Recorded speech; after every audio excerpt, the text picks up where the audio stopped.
மதுமிதா சீரியல்ல இப்போ அட்டகாசமான எபிசோட் வந்திருக்குன்னே சொல்லலாம். மிஸ் பண்ணாம ஃபுல்லோடையும் கேளுங்க. விஷயம் வந்து சுத்தமா போ மாட்டேங்குது. பார்க்குற எல்லாரும் லைக் பண்ணிட்டு பார்த்தீங்கன்னா, எனக்கு கொஞ்சம் பேச வந்து மூடிட்டா இருக்கும். நம்ம மதுமிதா வந்து வழி அனுப்பிச்சு வைக்கலான்னு இருக்கிறப்ப, ஃபீல் பண்ணி அழுவுறாங்க. அந்த இடத்துல அவங்க அம்மாவும், அப்பாவும் ரொம்ப வருத்தப்பட்டுட்டு இருக்காங்க. ராமகிருஷ்ணன், இனிமேட்டு நீ இல்லாம எங்களால எப்படிம்மா சமாளிக்க முடியும்? அம்மா இருக்காங்களே! அம்மா தான் தைரியமா வந்து இருப்பாங்க. இப்ப என்ன? அம்மா வந்து உங்களுக்கு ஆறுதல் சொல்ல மாட்டாங்களா? நானாவது உன் முன்னாடி அழுதுட்டேன். அவ வந்து உன் முன்னாடி அழுவ கூட வருத்தப்பட்டுக்கிட்டு, அப்படியே தேம்பி தேம்பி நின்னுட்டு இருக்கா பாரு. அச்சச்சோ! என்னம்மா நீ இப்படியெல்லாம் பண்ணிக்கிட்டு இருக்க? எனக்கு நீ எப்போதும் வந்து பாசிட்டிவா தானம்மா இருக்க சொல்லியிருப்ப. ஸ்ட்ராங்கா வந்து இருக்க சொல்லியிருப்ப. அப்படி இருக்கும்போது, இந்த மாரி சிச்சுவேஷன்ல நீ அழுவலாமா? உன்ன பார்த்தா எனக்கும் வந்து வருத்தமா இருக்குங்கிற மாரி சொல்றப்ப, "ஏய்! உங்க அம்மா வந்து அப்படியெல்லாம் அழுவலாம் மாட்டா. தேறிடுவா. இத்தன நாளா வந்து இந்த மூமெண்ட்டுக்காக தானே வெயிட் பண்ணிக்கிட்டு இருந்தா." அப்படின்னு சொல்லி பிங்கி பாட்டி வந்து பேசிக்கிட்டு இருக்காங்க. நான் உங்க எல்லாருக்கும் வந்து விடை குடுக்க வேண்டிய தருணம் வந்துருச்சு. நான் அப்புறமேட்டு வரப்போறேன். அடுத்தது ஃபங்ஷன் வந்து கூடிய சீக்கிரம் வரும்ல. அதுக்கு நான் வந்துடுறேங்கிற மாரி பிங்கி பாட்டி வந்து சந்தோஷமா சொல்லிக்கிட்டு இருக்கிறப்ப, இதெல்லாம் நெனச்சு வேதனையோட இருக்காங்க. அபிஷேக் அந்த இடத்துல, "என்னடா இது? என்னம்மா இப்படி போட்டு செவ்வா இழுக்குறாங்க. இவங்க பாசத்தெல்லாம் நம்ம முன்னாடி தான் காட்டுவாங்களா?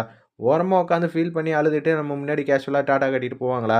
மாயாவ நம்ம பிரியறப்ப கூட, இப்படியெல்லாம் நம்ம பண்ணலையே! ஏய்! அவங்க எப்போதும் அப்படிதான்டா. என்ன சொன்னாலும் கேட்க மாட்டாங்க." அப்படின்னு சொல்லிட்டு இருக்காங்க அந்த இடத்துல. நம்ப சகுந்தலாவும், அவங்க அண்ணன் எல்லாரும் வந்து அப்படித்தான் திங்க் பண்ணிட்டு இருக்காங்க. மாயா வந்து காட்டுறாங்க. மாயாவுக்கு எல்லாமே சரியாயிடுச்சு போல இருக்கு. இந்த விஷயத்த நான் முதல்ல ஜீவா கிட்ட மட்டும் தான் சொல்லணும். ஜீவா தான் ரொம்ப ஆர்வமா இருந்தான்.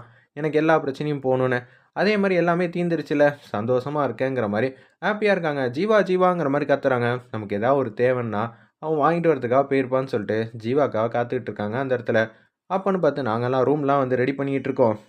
நீங்க வந்துருங்கன்னு சொல்லி அந்த இடத்துல வந்து கௌதமும், நம்ம மதுமிதா மட்டும் கார்ல வந்து ஜோடியா வந்துட்டு இருக்காங்க. அப்பன்னு பார்த்து மதுமிதா வந்து ஃபீல் பண்ணி அழுதுகிட்டே இருக்காங்க. அந்த இடத்துல பார்க்கவே கஷ்டமா இருந்துச்சுன்னே சொல்லலாம்.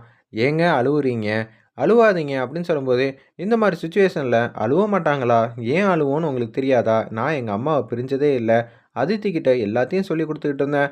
இனிமேட்டு அப்பாவ தான் பார்த்துக்கணும். அவளுக்கு சின்ன வயசு, சின்ன பொண்ணு.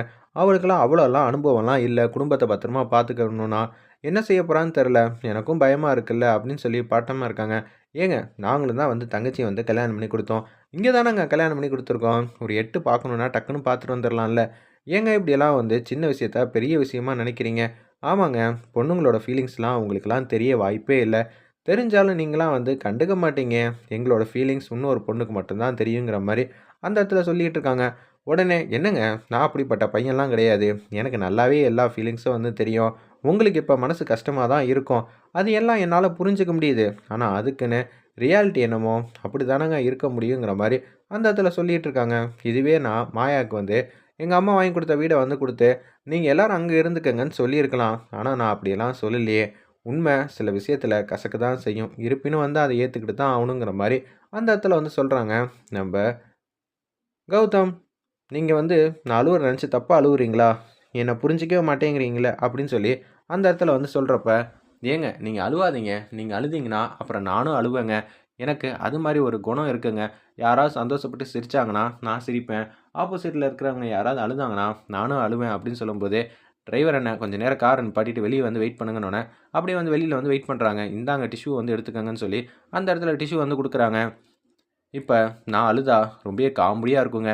பார்க்க முடியாதுங்க. தயவு செஞ்சுங்க அப்படின்னு சொல்லி லைட்டா வந்து அழுவுறாங்க அந்த இடத்துல. சரி, சரின்னோனே டிஷ்யூ எடுத்து அப்படியே வந்து தொடச்சிட்டு இருக்காங்க. அந்த இடத்துல நம்ப மதுமிதா, இப்போ உங்களுக்கு சிரிப்பு வந்துருச்சா? அப்பப்பா! சிரிப்பு வரத்துக்குள்ள போதும் போதும்ன்னு ஆகுதுங்கிற மாரி அந்த இடத்துல வந்து யோசிச்சுட்டு இருக்காங்க. நம்ம கௌதமும், மதுமிதாவும், ஓகேங்க. என்ன சிரிக்க வச்சுட்டீங்க. இருந்தாலும் பெரிய விஷயம் தான் அப்படின்னு சொல்லிட்டு இருக்கிறப்ப, ஒரு பக்கம் உச்சக்கட்ட கோவத்துல வந்து இருக்காங்க. சகுந்தலாலேருந்து அவங்க பையன் அபிஷேக்கும், லட்சுமணனும் பக்கத்துல வந்து ஃபீல் பண்ணிட்டு இருக்காங்க. "என்னம்மா நம்ம நெனச்சது ஒண்ணா இருக்கு, நடக்கிறது ஒண்ணா இருக்கு. எப்படிம்மா இந்த மதுமிதாவ சமாளிக்க போறோம்? தெரியலம்மா. அவ இங்க வந்து ஏதாவது பிரச்சனை பண்ணிற போறா.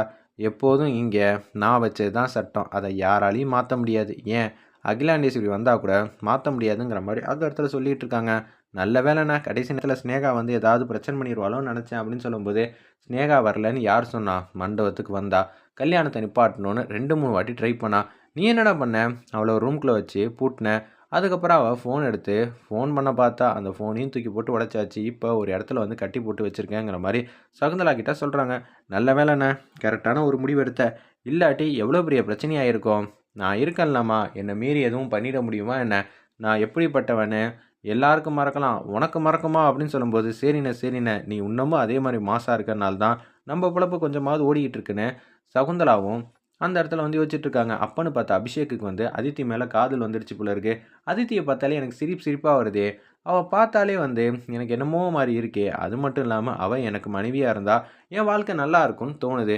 இப்ப மதுமிதாக்கு தான் கல்யாணம் பண்ணி வச்சிருக்காங்க. இந்த வீட்டுக்கு வந்திருக்காங்க. நம்மளோட அண்ணியா. திருப்பி அதே வீட்ல தான் பொண்ணு எடுக்குறோம்னா, அம்மா வந்து ஒத்துக்க மாட்டாங்க. கூடிய சீக்கிரம் வந்து அவ மனசுல நம்ம இருக்கோமா இல்லையான்னு தெரிஞ்சுக்கிட்டு, அதுக்கப்புறமேட்டு பேசுவோங்கிற மாரி தான் யோசிச்சிட்டு இருக்காங்க அந்த இடத்துல அபிஷேக்கு. ஏங்க இப்ப சந்தோஷமா இருக்கீங்களே!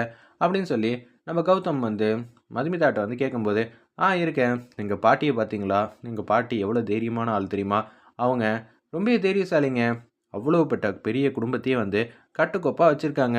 எங்க வீட்ல இருக்கிற 4, 5 பேர் மட்டும் நெனைக்காதீங்க. 50, 60 பேருக்கு மேல நமக்கு நெருங்கின சொந்தமாவே இருக்காங்க. அவங்க எல்லாரும் வந்து எங்க பாட்டி பேச்ச மட்டும் தான் கேட்பாங்க. சரிங்களா? அப்படின்னு சொன்னோனே, அப்படிங்களா? ரொம்பவே சந்தோஷம்னு தான் சொல்றாங்க. இருந்தாலும் உங்க பாட்டி அகிலாண்டேஸ்வரி மாரி எனக்கெல்லாம் தைரியம் வருமான்னு பார்த்தா, அது கொஞ்சம் சந்தேகம் தான். என்னது சந்தோஷ் வேற ஃபோன் மேல ஃபோன் பண்ணிக்கிட்டே இருக்கான். ரூம் வேற ரெடி பண்ணிட்டேன்னு சொல்லிட்டு இருக்கானே! இப்ப என்ன பண்ண போறோம்னு தெரியலங்கிற மாரி யோசிச்சுட்டு இருக்கிறப்ப, என்னது சாந்தி முகூர்த்தம்ன்னு சொல்றாங்க. இதெல்லாம் சரி வருமா? அது எப்புட்றா இவரு கூட வந்து தனியா வந்து இருக்க முடியும்? அப்படின்னு சொல்லி யோசிச்சுட்டு இருக்கிறப்ப, டிரைவர் வந்துடுறாங்க. "என்ன சார் வண்டி எடுக்கலாமா?" அப்படின்னு சொல்லி கேட்கும்போதே, "இல்ல நீங்க போலாம்." "சார் அப்பன்னா வண்டி எப்படி சார் எடுத்துட்டு போவீங்க?" "நான் ஓட்டுறேன்." "அப்பன்னா கேட்டது தப்பா இருந்தா மன்னிச்சிடுங்கன்னோனே" டிரைவர் மட்டும் மன்னிப்பு கேட்டுட்டு அங்கேருந்து போறாங்க. வர மேடம் மதுமிதா கிட்டயும் சொல்லிட்டு, அப்படியே அங்கேருந்து வந்து கடந்து போறாங்க.